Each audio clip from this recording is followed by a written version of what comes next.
The question comes up about how do you know when you're done deschooling and you're moving more into unschooling?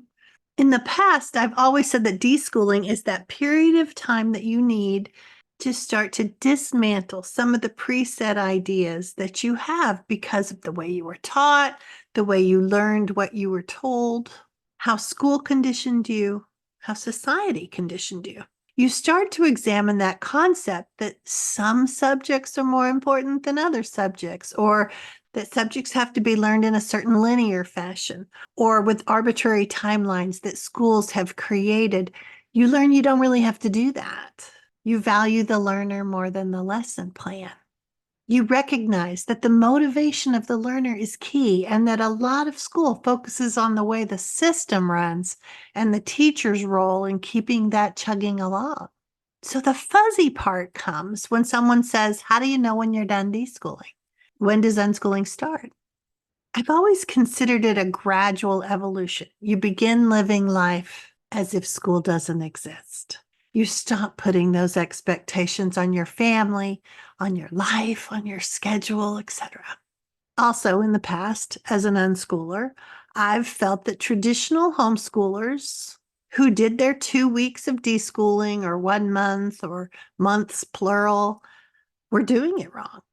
This came up in my membership group this past weekend. Someone new to unschooling but not new to homeschooling wanted to know if there's a difference between how unschoolers deschool and how traditional homeschoolers deschool. I think my perspective was that the homeschoolers, those who do school at home, were simply using deschooling as a reset button, a pause, a little respite from one schooling approach to another. I felt like this approach indicated that they really hadn't deschooled all the way. Because if they had truly deschooled, they wouldn't go back to subjects and top-down teacher-driven approaches and curriculum and scope and sequences and age expectations and all those things that we learned from our own school experiences. I always felt that the more traditional homeschoolers just didn't deschool all the way.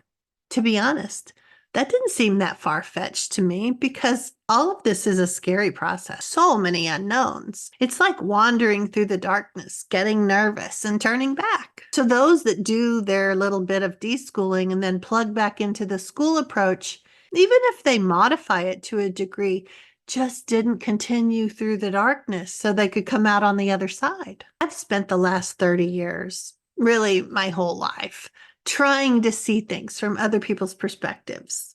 I haven't felt the need to defend my thoughts or my perspectives to convince everyone that I might be right and they're wrong. To be honest, I've always felt my opinions were a work in progress. Maybe that's an age thing. I'm 62, and I can look back over my entire life and see twists and turns, places where I was sure, and then something revealed itself to be not the case. But now I have these grown children who grew up without a scope and sequence, without a top-down teacher approach, who have a lot of confidence in some areas and not so much in others. But they know how to find the resources they need to do what they want to do. So my Saturday morning pondering was all about deschooling and which camp is right.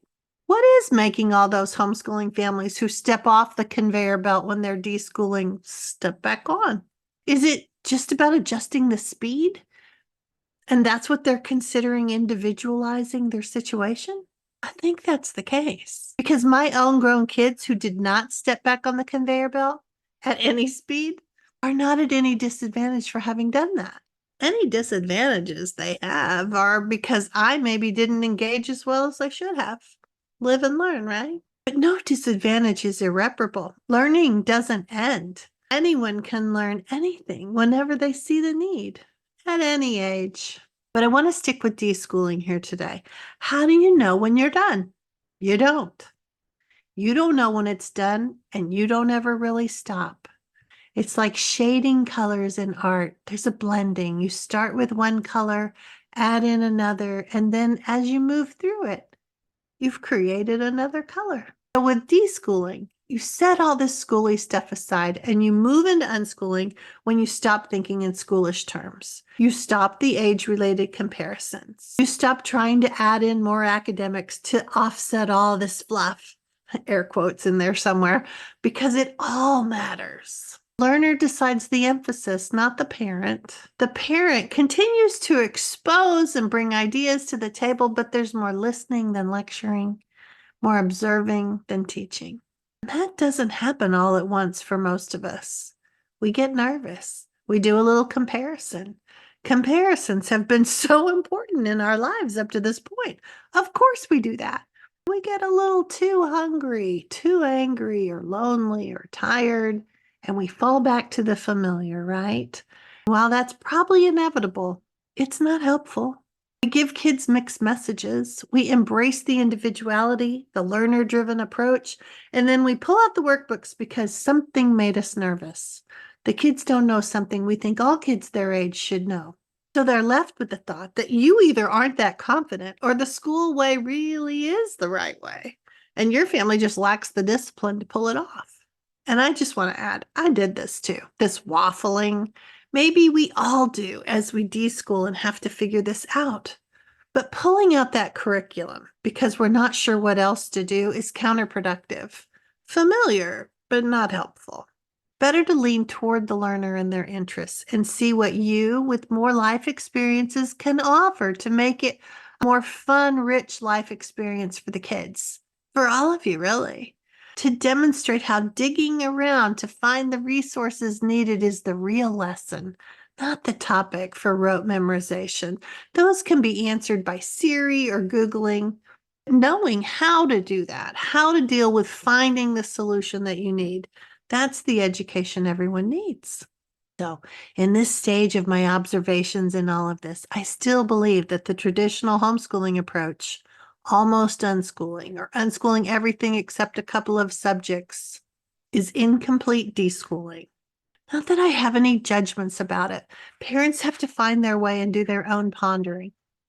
But they have to tackle their own fears and motivations, dismantling their own stuff so they don't push it off on their kids as a way to manage their own anxiety about it all. It's a process, right? And we all have different bandwidths, even different seasons in our lives where we can take on the hard stuff or not, return to it later or not. So I started this as a musing of sorts, because that's how I approach everything. Where could I be wrong? Where could I learn something from another perspective? And I invite you to always do the same. This helps you grow your confidence. You don't have to know definitively. You have to move in the direction of your own thoughts.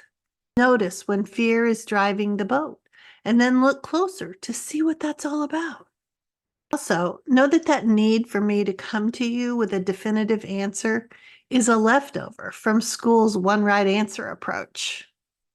Comforting, maybe, but not true. Not true then, and not true in your real life now. Anyone who tells you there's one right way is wrong. Unschooling has principles. Partnering with our kids to help them learn how to navigate all this freedom, stepping away from the school's ideas that learning has to look a certain way or go a certain pace. How you do that will be trial and error. Individualizing is like that. It's taking in all the data before you make the decisions. Data like personalities and preferences, times of day, seasons of life, all the things that make you and your kids unique. So if you're brand new, welcome to the muddy side of learning, the side that feels iffy a lot of the time. It's not because you're doing it wrong. It's because you're finding your own way. You're learning too. And maybe you've been hanging out with people who haven't deschooled completely. You can choose differently from them, because over here in the unschooling side of the homeschooling world, this is where you really individualize and build those muscles of confidence. Even when that means thinking, I've always thought of that a certain way, but let's pull it out and look at it. At least you don't have to do it alone. I'll do it with you. I have an entire community where we can help you find your way. We can ponder together. Let me know your thoughts.